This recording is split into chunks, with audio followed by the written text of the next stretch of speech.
Hi, I'm Jean, and I'm a program manager at RCSN. I'm Carol, and I coordinate Special Education Mediation for the New York Peace Institute. And we're here to talk to you about special education mediation. Today's video will show you how to push the reset button and find solutions to special education problems. Take the first step in special education, for example, identification. Identification means that a parent or school suspects that a child may have a disability and refers him or her for an evaluation. Well, what happens if you want your child to be evaluated but the school doesn't, or vice versa? That can be mediated. Evaluation is another important step in the special education process. Evaluations must be done in all areas of suspected disability. What if the parent or school disagrees with the evaluation process? That can be mediated. Eligibility and classification. The selection of a classification of disability, like learning disability or emotionally disturbed, and a determination of eligibility. What if the school or parent doesn't agree with the classification? That can be mediated. Recommendations are special education services that are chosen during IEP development.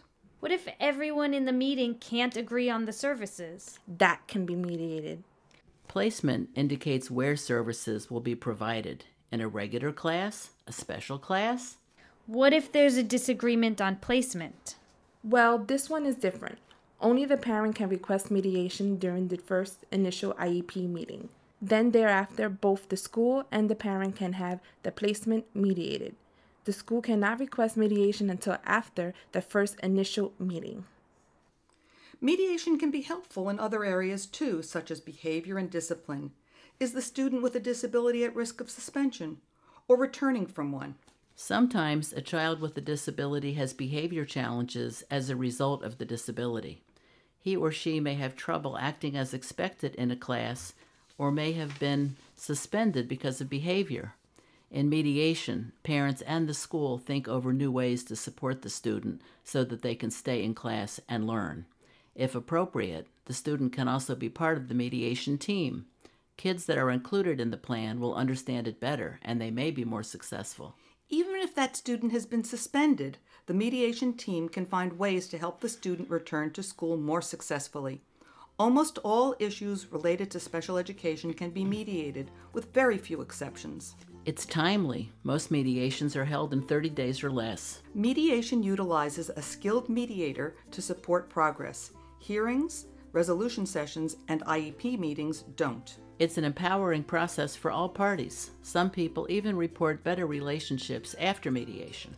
It brings people that are in conflict together to help them reach their own solutions. It's family-friendly, and it's free. Mediation has a very high agreement rate, and it's legally binding. It's confidential, too. Information revealed at the mediation cannot be used against you at a hearing, and does not deny or delay the right to a hearing if an agreement is not reached.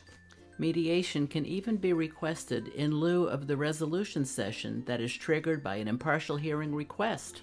The mediator is an independent, neutral third person that guides the conversation, ensuring that all participants have an opportunity to share their view of the situation.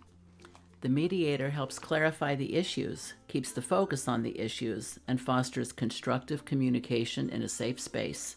They also document any agreements, including specific action plans, timelines, and accountability. Mediation is not about proving anything. It's about finding a workable solution. Participants are parents, the student, if possible, school representatives, a mediator, district representative, service providers, and others. An advocate or attorney may be used, but it is not necessary.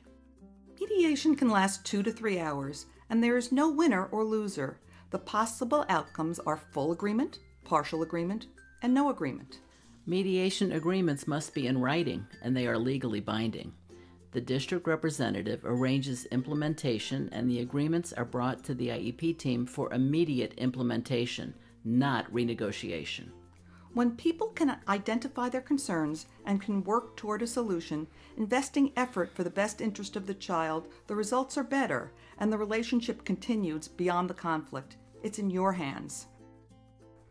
If you would like to learn more about special education mediation, please contact the Mediation Center in the borough where your child attends school, or call Resources for Children with Special Needs at 212-677-4660. You can also visit the link below. Use your resources!